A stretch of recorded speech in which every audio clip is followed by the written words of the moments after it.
Buenas tardes, mi equipo es el equipo 4 y nos tocó el tema inteligencia y gobernabilidad. Mi equipo está integrado por el Reséndiz Sánchez Cristian David, Pérez Pérez Marisol y Morales Ortega Osvaldo Gibran y su servidora Posas Velázquez.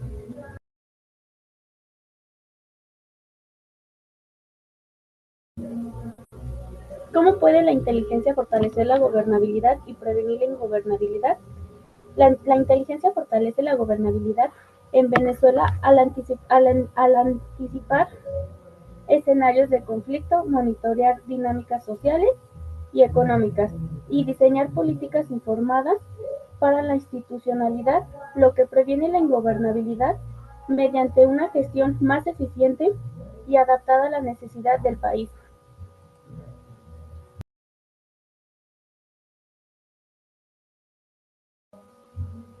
La gobernabilidad desde la inteligencia en el caso de Venezuela.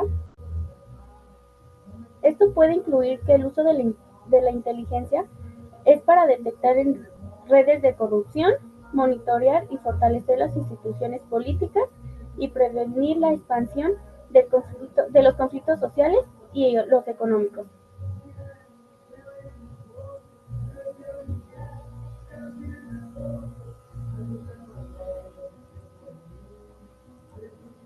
Una de las,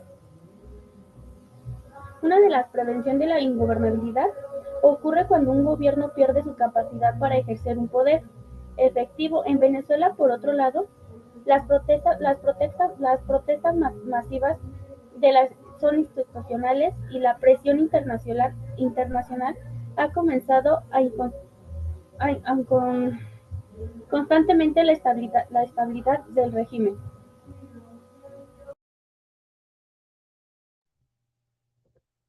No, y es, ¿qué impacto tiene la falta de inteligencia efectiva en la estabilidad de un gobierno?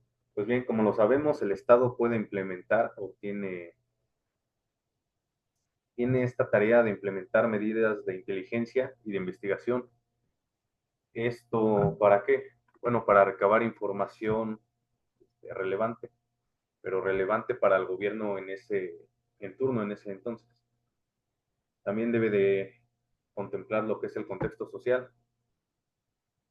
Sin en cambio, para concretar un estado estable es difícil, ya que existen diversos factores como el económico, el político, el social y hasta dado punto la inversión extranjera.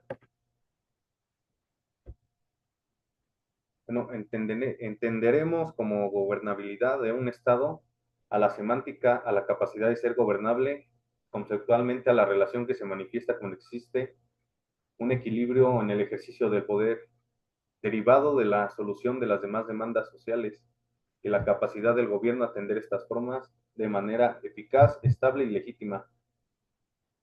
Bueno, como sabemos, si el gobierno no, o el Estado, no puede tener esta estabilidad y darle solución a las consecuencias sociales, hace que su población se vea involucrada en ciertas circunstancias.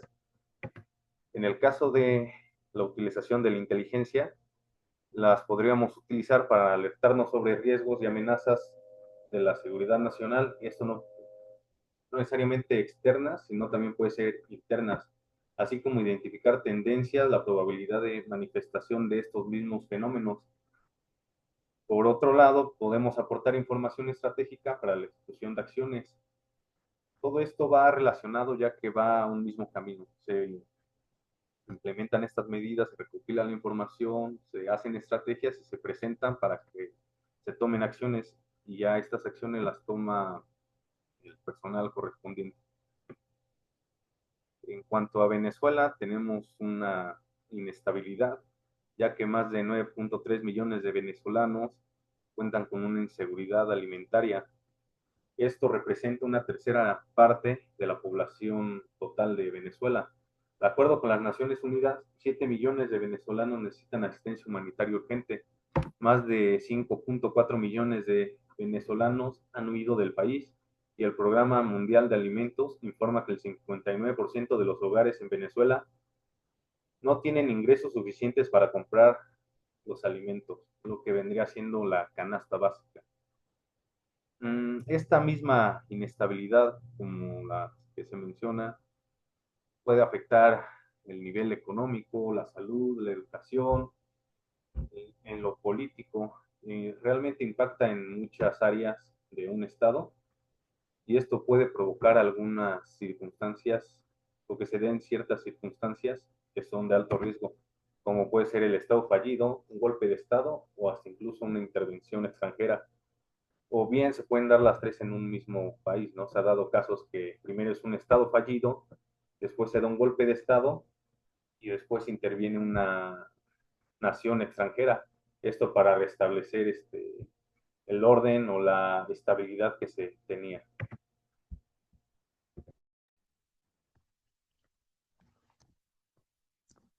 Eh, ¿De qué manera los servicios de inteligencia pueden apoyar a las autoridades locales en gestión de una crisis? Los servicios de inteligencia son una herramienta fundamental para apoyar a las autoridades locales en la gestión de crisis al proporcionar información estratégica, prevenir riesgos y coordinar esfuerzos interinstitucionales. Su participación puede fundamentarse en los siguientes puntos clave. El número uno, el análisis de riesgos y anticipación. Los servicios de inteligencia permiten identificar amenazas potenciales antes de que se conviertan en crisis mediante la recopilación, análisis e interpretación de datos. Esto permite que las autoridades locales puedan tomar decisiones informadas, reducir incertidumbres y actuar preventivamente. El análisis de inteligencia permite priorizar riesgos y asignar recursos de manera eficiente. El punto número dos es coordinación interinstitucional. La inteligencia facilita la integración de diferentes actores, fuerzas de seguridad, protección civil, entre otros, al generar flujos de información confiables y actualizados. Este enfoque mejora la respuesta colectiva y evita duplicaciones de esfuerzos. Destacan que la cooperación entre inteligencia y autoridades locales para optimizar la respuesta a emergencias. Un claro ejemplo es un ejemplo en Venezuela, que son durante las protestas masivas contra el gobierno de Nicolás Maduro, que los servicios de inteligencia trabajan en conjunto con la Guardia Nacional Bolivariana para identificar focos de disturbios en ciudades clave como son lo que es las Caracas y Valencia. Esta coordinación permite a las fuerzas de seguridad desplegarse estratégicamente para controlar estos puntos. Otro claro ejemplo sería aquí en México, que fue en el sismo de 2017, que es los servicios de inteligencia trabajaron en conjunto con Protección Civil para identificar áreas críticas y coordinar los esfuerzos de rescate. Esto incluye lo que son imágenes satelitales, la utilización de drones, y esto es para eh, determinar las zonas con mayores daños. El tercer punto es la gestión de información en tiempo real. Durante una crisis, la inteligencia puede proporcionar datos actualizados y específicos sobre esta situación, como patrones de comportamiento o la evolución del problema. Esto permite la adaptación rápida de estrategias locales. La inteligencia operativa es vital para manejar crisis de manera dinámica y efectiva. El último punto, que es el punto 4, que es la prevención de conflictos sociales. En el monitoreo de tensiones sociales o desinformación ayuda a mitigar situaciones que puedan escalar en crisis mayores. Los servicios de inteligencia pueden actuar como mediadores indirectos al proporcionar información objetiva a las autoridades locales para implementar medidas preventivas.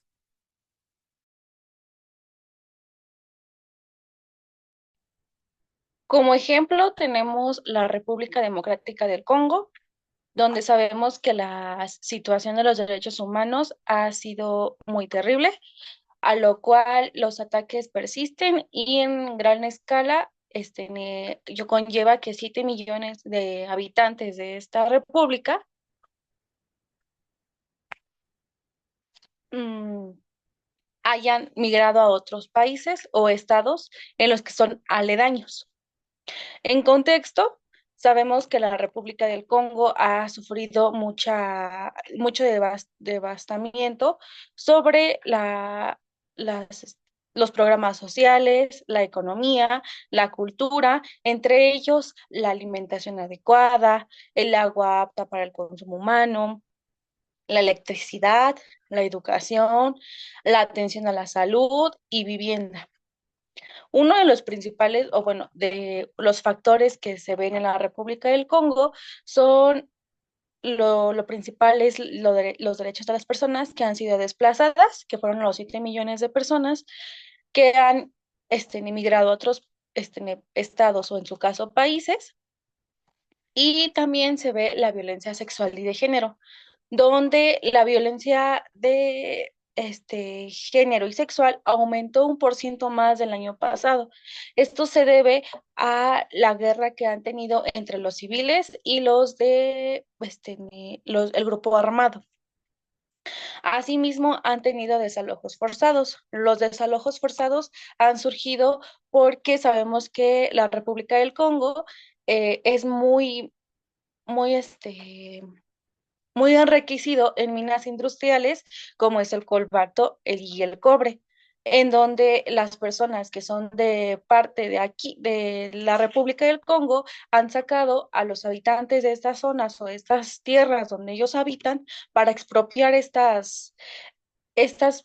tipo de minería. Asimismo, el derecho a la educación es muy precaria, donde sabemos que es ineficiente, no hay infraestructura y la financiación de la educación es casi nula.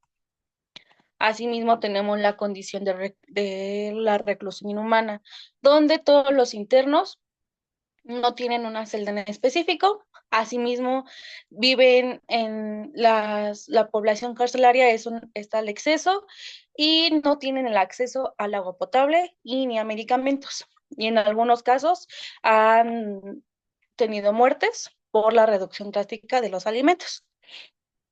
Pero la solución que el Congo buscó fue que en mayo del 2023 hicieron un escrito para que volvieran a abrir todas aquellas investigaciones, para que investigaran sobre los delitos y las violaciones a los derechos humanos de los congueños.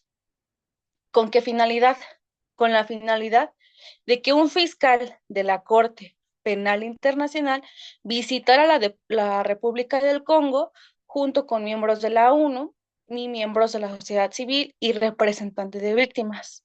Esto para que este mismo fiscal firmara un memorándum donde diera a conocer y se entendiera la cooperación y la colaboración que haya para que los derechos humanos de las personas de la República del Congo sean vistos y no se sigan violando porque los derechos humanos no deben de ser violables. Por lo cual el fiscal que firmó el memorándum se comprometió a que la República del Congo tuviera mayor vista en derechos humanos y que la violación no siguiera persistiendo en este país. Y esto sería todo. Muchísimas gracias y gracias por su atención.